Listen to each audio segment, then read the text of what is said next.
The mystery of the toast. Hello, dear learners.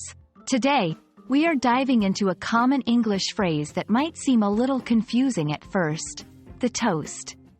But don't worry, by the end of this video, you'll understand its meaning and how to use it in context.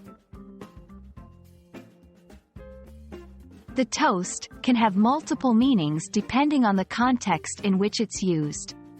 1. Bread. The most basic meaning refers to bread that has been browned by exposure to radiant heat. This browning process is commonly called toasting. For instance, I had toast for breakfast. 2. A gesture of goodwill. This is a ceremonial act in which a drink is taken as an expression of honor or goodwill. For instance, at a wedding, someone might raise their glass and say, "A toast to the newlyweds."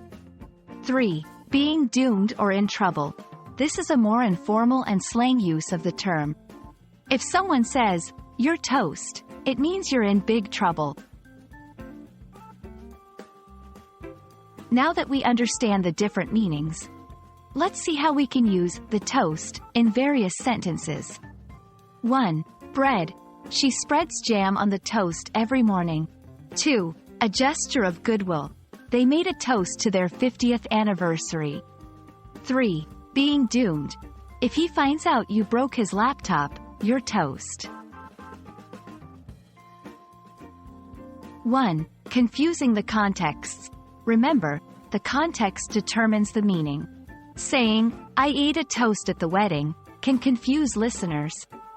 It's better to say, "I made a toast at the wedding," or "I ate some toast at breakfast." 2. Overusing the slang. While it's fun to use slang terms, remember that "you're toast" might sound too informal or even rude in some settings. Be cautious about your audience. And that's it for today's exploration of the toast. We hope this video has clarified this English phrase for you. Remember, context is key. Keep practicing, and you'll be mastering English phrases in no time. Happy learning!